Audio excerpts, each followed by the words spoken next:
Bismillah, Assalamualaikum warahmatullahi wabarakatuh. Saya Fandi dari Mualaf Center Indonesia, dan di Mualaf Center Indonesia saya menjabat sebagai Ketua Umum dari Mualaf Center Indonesia. Undangan pada hari ini adalah untuk mengklarifikasi bahwasanya yang dikaitkan dengan Mualaf Center Indonesia terkait pencabutan sertifikat syahadat atau surat pernyataan masuk Islam yang diberikan kepada Dr. Richard Lee itu bukan merupakan pencabutan itu diambil oleh tim dari Mualaf Center Indonesia maupun pengurus dari Mualaf Center Indonesia. Karena apa? Dr. Richard Lee itu tidak difasilitasi dan juga tidak bersyahadat di Mualaf Center Indonesia, dan sertifikat syahadat beliau tidak diterbitkan di Mualaf Center Indonesia. Dan terkait dengan berita di media massa yang mencantumkan bahwasanya adanya Kohani Kristanto yang disebut ada beberapa disebut sebagai founder, disebut sebagai ketua, disebut sebagai sekjen dari Mualaf Center Indonesia, ini adalah berita yang tidak benar. Karena di Mualaf Center Indonesia itu foundernya ada 5, dan salah satunya ini tidak ada nama Hani Kristanto. Hani Kristanto pernah menjabat di Mualaf Center Indonesia sebagai sekretaris jenderal itu pada tahun 2014 sampai 2016. Jadi 2016 beliau sudah tidak berada di Mualaf Center Indonesia, dan ketika pencabutan itu Hani Kristanto sudah barang tentu bukan bagian dari Mualaf Center Indonesia. Itu tentang posisi dari Kohani Kristanto, dan juga tindakan dari Kohani Kristanto mungkin adalah bentuk dari punishment dari secara administratif yang mungkin diambil oleh yayasan yang beliau naungi, mungkin yang dimana tidak menjadi tolok ukur bahwa Dr. Richard Lee ini juga akhirnya status mualafnya itu terangkat atau syahadatnya batal, bukan itu. Tapi saya yakin juga dari Kohani Kristanto itu hanya ingin memberikan sanksi secara administratif, kan, yang mungkin dengan berbagai alasan yang beliau ambil gitu kan. Dan juga kalau kita melihat dari segi di mana Dr. Richard Lee sendiri dengan saya rasa dengan kesungguhan beliau dengan menunjukkan bahwa beliau sudah masuk dalam Islam ke media massa, itu adalah sebagai bentuk di mana kesungguhan dari Dr. Richard Lee mempertanggungjawabkan dia mengucapkan kalimat syahadat itu tadi. Secara dampak di Mualaf Center Indonesia kita akhirnya dikaitkan dengan berita itu, dan kita lihat di media massa banyak pro dan kontra gitu kan. Dan dari sini kami dari Mualaf Center Indonesia merasa perlu untuk memberikan klarifikasi bahwasanya tidak ada keterkaitan dari kejadian yang kemarin terjadi dengan Mualaf Center Indonesia.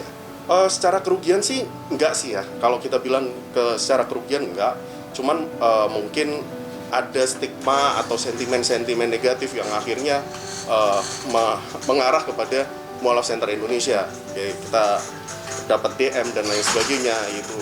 Ada beberapa yang langsung mengatakan bubarkan saja Mualaf Center Indonesia, terus juga secara mengatakan kami bikin kegaduhan dan lain sebagainya, padahal hal-hal ini tadi tidak diwakili atau tidak dilaksanakan oleh tim dari Mualaf Center Indonesia. Itu. Jadi Mualaf Center Indonesia tidak ada kaitan dengan pencabutan sertifikat mualaf yang dicabut dari DRL. Insya Allah dari kami pun baru mengetahui masalah ini juga dari media massa dan juga dari tim kami yang ada di berbagai provinsi itu mention ke saya, dan saya akhirnya membuat video klarifikasi di kanal sosial media kita sendiri. Lalu dari situ kami mulai untuk melakukan konferensi pers di hari ini. DRL tidak tercatat di Mualaf Center Indonesia karena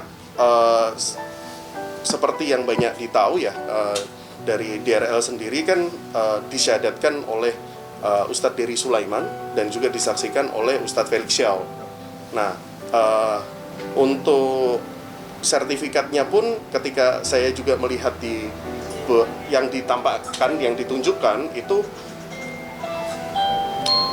bukan standar sertifikat yang dikeluarkan oleh Mu'alaf Center Indonesia.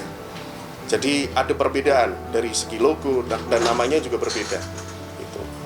Pencabutan sertifikat sendiri mungkin adalah salah satu bentuk SOP dari administratif dari setiap yayasan ya. Mungkin dari yayasan yang diampu oleh Kohani Kristanto memiliki standar tersendiri yang mungkin akhirnya dari beliau memutuskan untuk melakukan pencabutan.